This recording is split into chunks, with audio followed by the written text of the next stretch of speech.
तो हेलो बच्चों and welcome to आईमेट foundation. आज हम क्लास 9th आईसीएसई फिजिक्स का पहला चैप्टर मेजरमेंट एंड एक्सपेरिमेंटेशन को ट्राई करेंगे कि 7 मिनट्स के अंदर खत्म कर सके। तो without wasting any further time let's get started. सबसे पहली चीज आती है what is measurement. It is the process of comparing a physical quantity with a known standard of the same nature.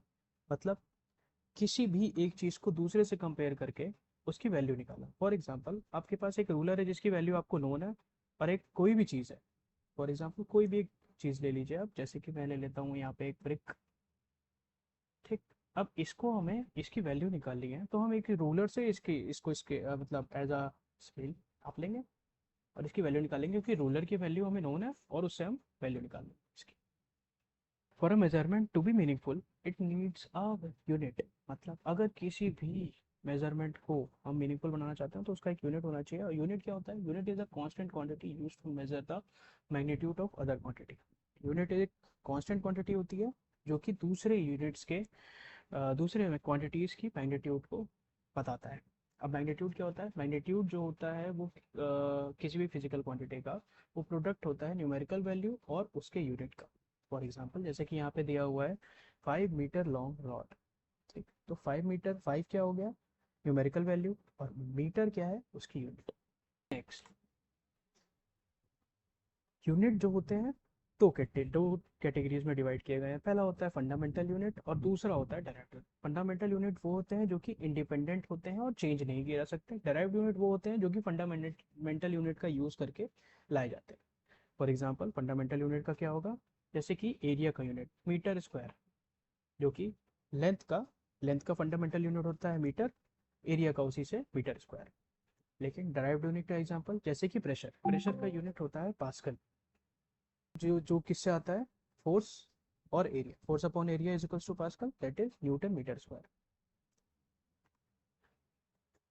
Next आता है, अगर हम सिस्टम ऑफ यूनिट्स देखें तो टोटल हिस्टोरिकली अगर देखें पुराने टाइम से आ रहे हैं 3 unit: CGS unit, FPS unit and MKS unit. CGS unit वो होता है जिसमें सिंपलेस्ट फॉर्म में लिखते हैं, जैसे कि मास, लेंथ और टाइम का अगर हम देखें तो centimetre, gram and second respectively हो गया। ठीक। एफपीएस यूनिट वो होता है जो लेंथ, मास और टाइम में होता है, जैसे कि उससे थोड़ा सा सीजीएस यूनिट से थोड़ा better, foot, pound and second.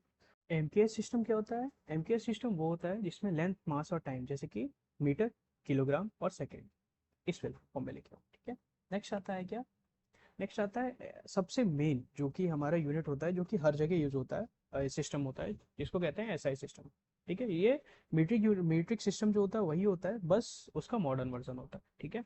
इसके बेस यूनिट्स कौन कौन से होते हैं? जैसे कि लेंथ का हो गया मीटर, मास का हो गया किलोग्राम, टाइम का हो गया सेकेंड, टेम्परेचर का हो गया केल्विन, ल्यूमिनेस इंटेंसिटी मतलब लाइट का हो गया कैंडेला, इलेक्ट्रिक करंट मतलब एम्पियर, और अमाउंट ऑफ सब्सटेंस हो गया मोल। नेक्स्ट देखते हैं, measuring instrument and their principle. अब कैसे मेजर किया जाता है? अगर किसी भी चीज़ को मेजर करना है तो उसका एक इंस्ट्रूमेंट का यूज़ करना पड़ेगा ताकि हम उसको एक्यूरेसी के साथ मेजर कर सकें। ठीक है। लीस्ट काउंट क्या होता है इसके लिए? तो least count is the smallest measurement that can be taken accurately with an instrument. मतलब किसी भी एक इंस्ट्रूमेंट का यूज़ करके उसमें जो सबसे स्मॉलेस्ट यूनिट में हम किसी भी चीज़ को मेजर कर सकें उसको कहते हैं लीस्ट काउंट। जितना छोटा लीस्ट काउंट होगा उतना एक्यूरेट मेजरमेंट हमारा आएगा। अब नेक्स्ट क्या है? Metre scale.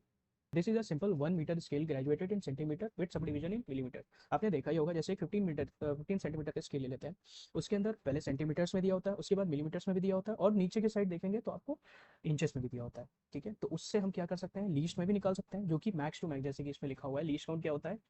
लीस्ट काउंट कितना दिया हुआ है? लीस्ट वैल्यू कितनी हो सकती है? 1 मीटर, 1 मिलीमीटर। ठीक। और लिमिटेशन क्या होती है कि एक डेसिमल प्लेस से ज़्यादा छोटा इससे एक्यूरेटली हम मेजर नहीं कर सकते। ठीक। नेक्स्ट, अब नेक्स्ट आता है इंस्ट्रूमेंट हमारा वर्नियर कैपिलर।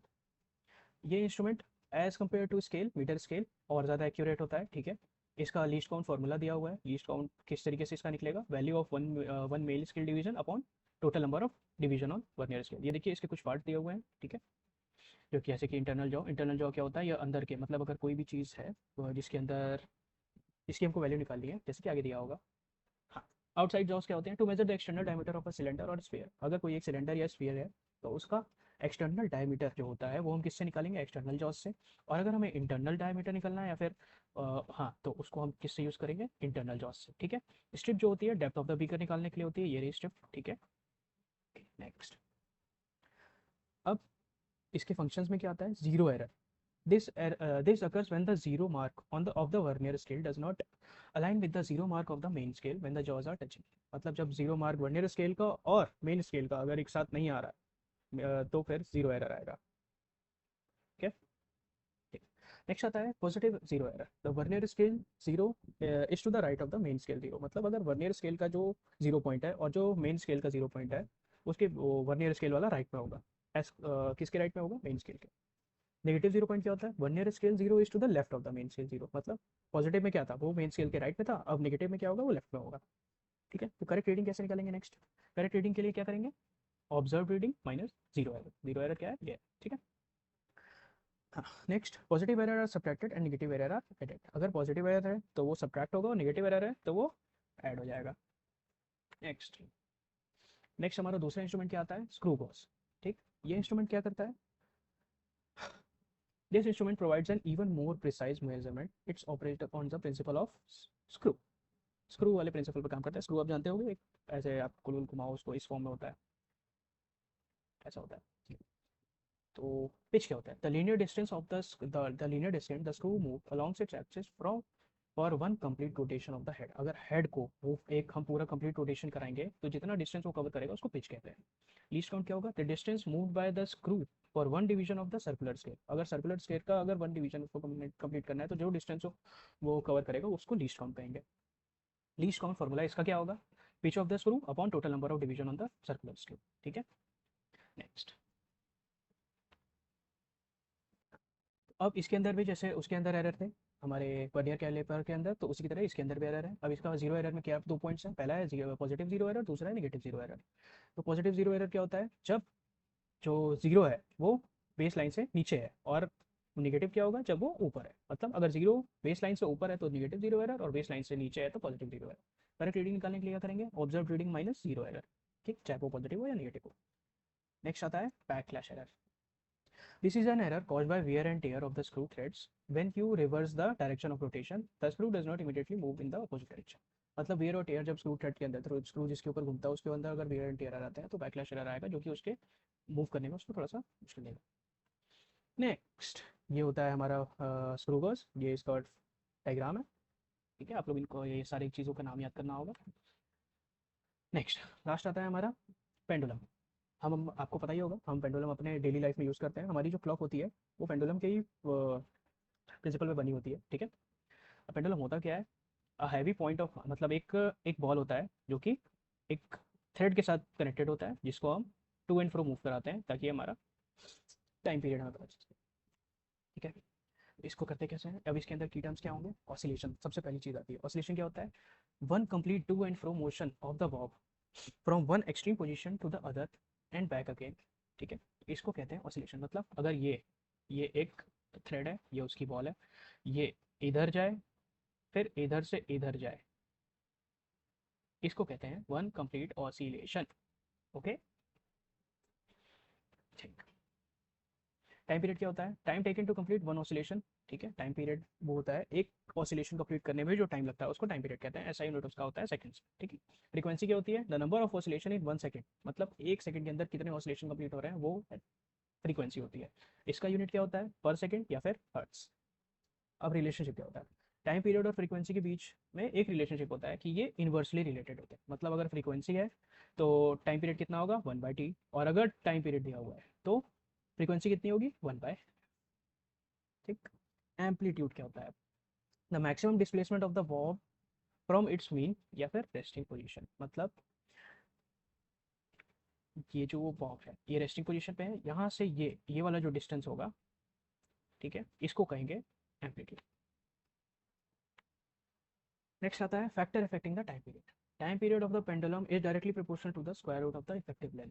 ठीक है, लेंथ का स्क्वायर रूट से डायरेक्टली प्रोपोर्शनल होता है time period. This means that if you increase the length of the pendulum, the time period will increase and the pendulum will swing more slowly।